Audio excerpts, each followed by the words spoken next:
செம்ம சூப்பராக இருக்குங்க. ட்ரை பண்ணி பாருங்கள். இதில் ஹைலைட் என்னென்னு பார்த்தீங்க அப்படின்னா, நான் சொன்னேன் பார்த்தீங்களா, இந்த ரெட் சில்லி தான். ரெட் சில்லியே காம்பு இல்லாமல் போடணும். சரி, அப்போ வெந்ததுனால அப்படி ஆகிட்டேன். பார்த்தீங்கன்னா பருப்பு வைக்க போகிறோம். அதுக்கு தேவையான அளவு தண்ணி ஊற்றிக்கோங்க. நான் பார்த்தீங்கன்னா ஒரு டம்ளர் இல்லைன்னா 3/4 டம்ளர் பருப்பு எடுத்திருக்கேன். பாசிப்பருப்பு. இதை கழுவி நல்லா எடுத்துக்கலாம்.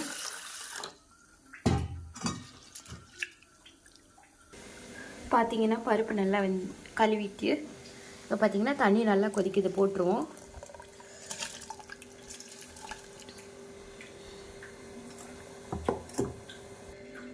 ஏன்னா நம்ம 3 தக்காளி உள்ளே போட்டுறோம். அப்புறம் சின்ன வெங்காயம் ஒரு 5-6 போட்டிருக்கேன், குறுக்க கட் பண்ணி. அப்புறம் கருவேப்பிலை போட்டுக்கோங்க. பருப்புக்கு முக்கியமாக பெருங்காயம் போடணும். அப்புறம் மஞ்சள் தூள். மஞ்சள் தேவையான அளவு போட்டுக்கோங்க.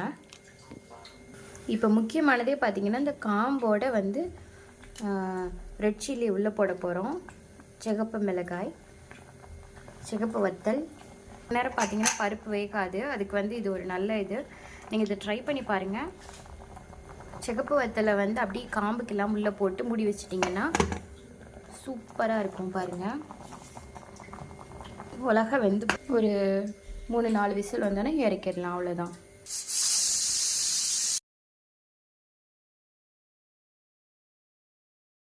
போட்டேன் தாளிக்கிறதுக்கு.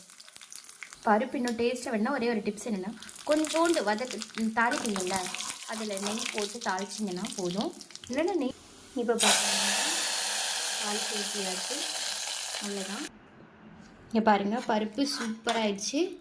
இதில் அவ்வளோதான். இப்போ இதை குழந்தைங்களுக்கு எல்லாருக்கும் கொடுக்கலாம். பரிமாறுறதுக்கு முன்னாடி தேவையான அளவு உப்பு போட்டுக்கோங்க. நான் சாப்பாட்டுக்குமே உப்பு இல்லாமல் தான் சமைப்பேன்.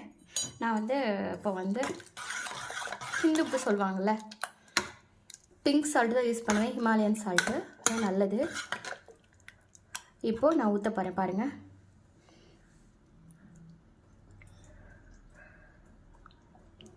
செம்ம சூப்பராக இருக்குங்க. ட்ரை பண்ணி பாருங்கள். இதில் ஹைலைட் என்னென்னு பார்த்தீங்க அப்படின்னா, நான் சொன்னேன் பார்த்தீங்களா, இந்த ரெட் சில்லி தான். ரெட் சில்லியே காம்பு இல்லாமல் போடணும். சரி, அப்போ வெந்ததுனால அப்படி ஆகிட்டேன். ஸோ மறக்காமல் பிடிச்சிருந்தால் லைக் பண்ணுங்கள், ஷேர் பண்ணுங்கள், சப்ஸ்கிரைப் பண்ணுங்கள் ஃப்ரெண்ட்ஸ். பாய்.